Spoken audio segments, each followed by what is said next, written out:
All right. Welcome back to another episode of the Unprofessional Entrepreneur.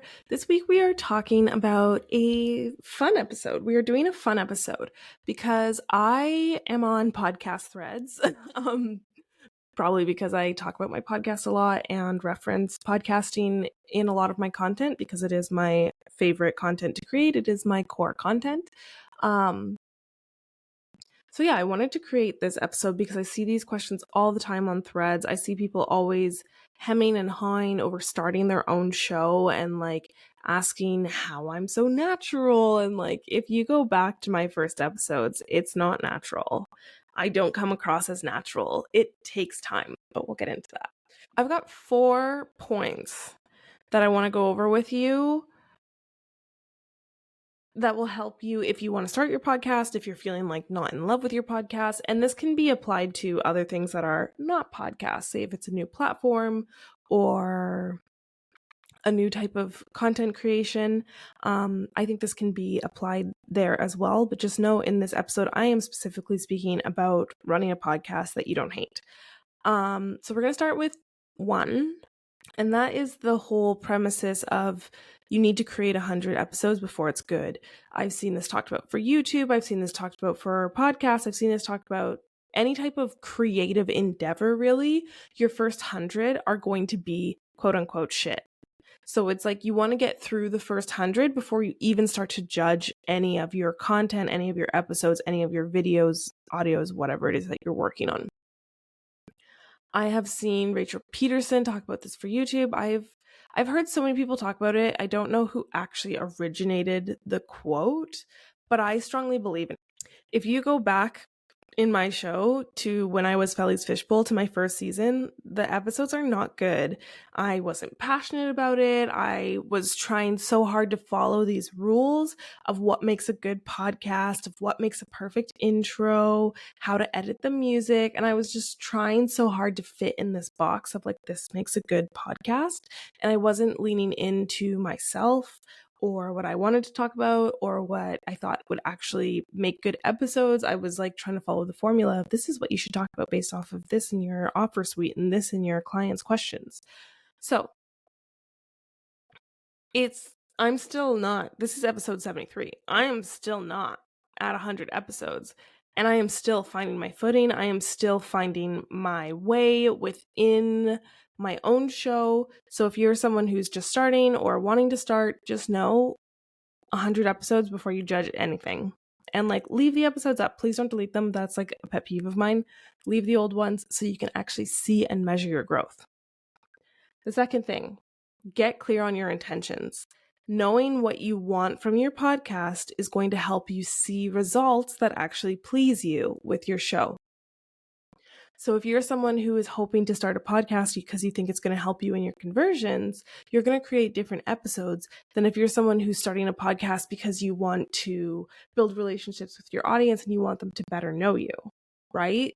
So getting clear on your intentions, and this is a key part of my agency, Felly Day Studio, what we talk about when we are repurposing content, because knowing what you want from each platform changes the content that you're creating. But when you go to start a podcast, when you go to record podcast episodes, ask yourself why you're recording this episode specifically. Ask yourself what actions you want your audience to take from listening to your show, from consuming your content.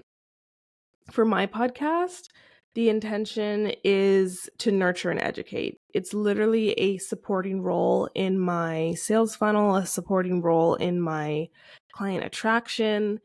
I don't think my podcast brings new people into my space, probably because like I'm not great at podcast SEO. I mean, I could do a better job repurposing my show onto my website into blog posts, but even still, that wouldn't be the podcast bringing people into my world. It would still be like outside platforms.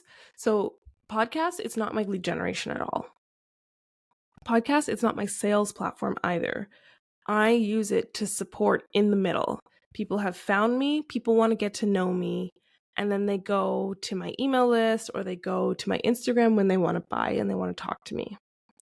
So I'm very clear that I can talk about whatever the fuck I want to talk about because my podcast is about building relationships and letting people into who I am, how I work, And that might not be what your podcast is. Your podcast might be there to be the final tipping point and showcase your authority and show others that you know your shit and this is why they should buy from you. You might be running ads to your podcast to get new listeners in, or be doing a lot of heavy promotion and PR to get people listening to your show. And that's their first touch point when they find you on the internet.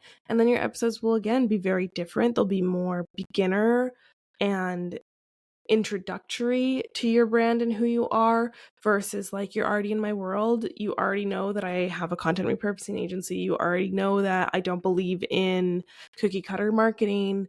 You just want to know more about my thoughts on those topics, right?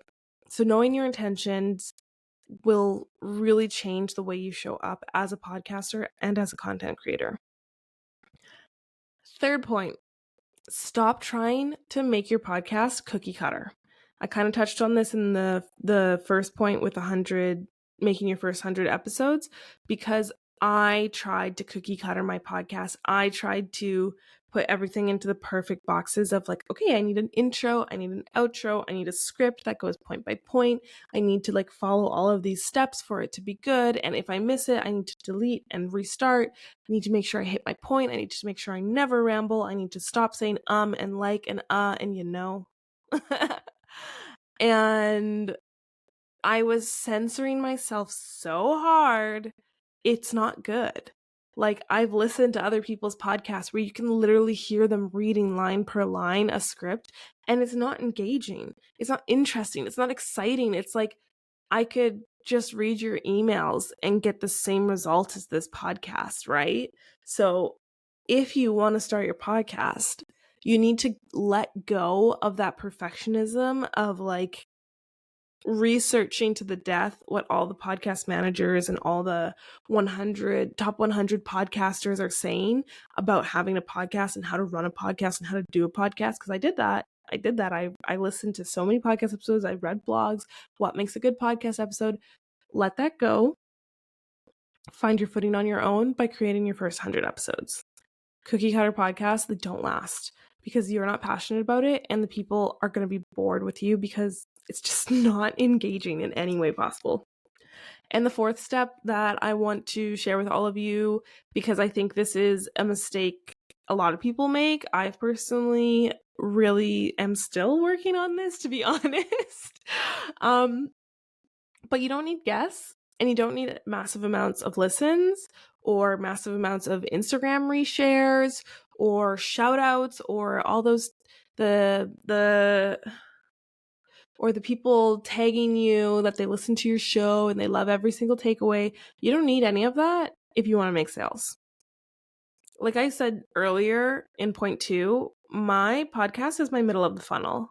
So people find me from somewhere else and then they listen to my podcast and then they come back to my Instagram or website or whatever and they'll buy because they've learned who I am and what I'm about, that they trust me to make the sale. They trust me to buy from me. Having 100 listeners per episode is not going to make your show better. Having big name guests is not going to make more people listen to your show. A metric that I pay attention to when someone buys from me, if they put on their intake form that they listen to the podcast and it helped them make their decision. Or when I get DMs that it's like, hey, I love this episode. Or if someone says I love the comment on my Instagram carousels or on my thread posts of like, will you turn this into a podcast episode? Because I know people are consuming and learning and enjoying the content that I'm putting out when they say those things. My listens, they're not very good. I'm not going to lie. I think my average listen is like 15 listens per episode, which means like roughly 15 people are listening to my show. My top episode is at over 50. I have a lot of episodes that have more than 30 listens, like 30 and upwards. But my Spotify metrics say that my average listening rate is 15 per episode because I have 70 episodes. I have old episodes that don't have the listen rates that new episodes have, right? So my listen rates, I don't think they have anything really. I just need one person to listen to buy, right?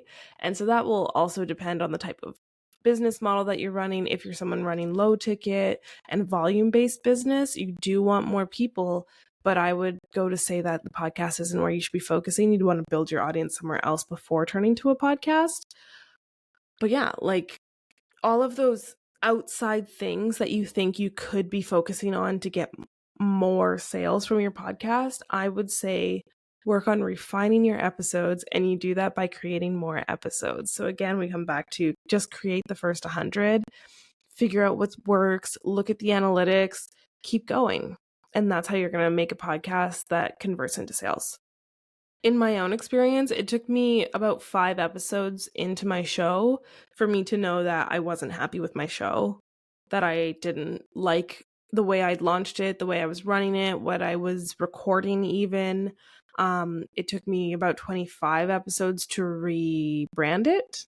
I have an episode in season 2 all about like the case study of my rebrand and how much changed when I went from Felly's Fishbowl to the Unprofessional Entrepreneur. And now I'm in my 70s, like I'm in season 3, and I still don't know how to outline in a way that works for me. I'm still figuring out my podcast outlines. I no longer have an intro outro because I didn't like it. I'm not using ads again for like the 5th time. It's just, I think all parts of marketing, because of algorithms, because of personalities, because of life, they're going to keep changing. And I'm okay with it. I'm totally okay to let my business continue evolving. And this is why, like, you can't cookie cutter it. Like, you can't hold on to your creative endeavor with an iron fist, because you're not going to get anywhere like that. So if you're someone who's been thinking of launching a podcast, wanting to start a podcast, are running a podcast and aren't loving it, I hope these tips helped you. I would love if you would engage on the Spotify questionnaire, which one you liked the best, or you can slide into my DMs and we can have a conversation, because I love chatting with you all about how you're liking the show. But that's where I'm gonna love you and leave you all, and I will catch you all next week on another episode of The Unprofessional Entrepreneur.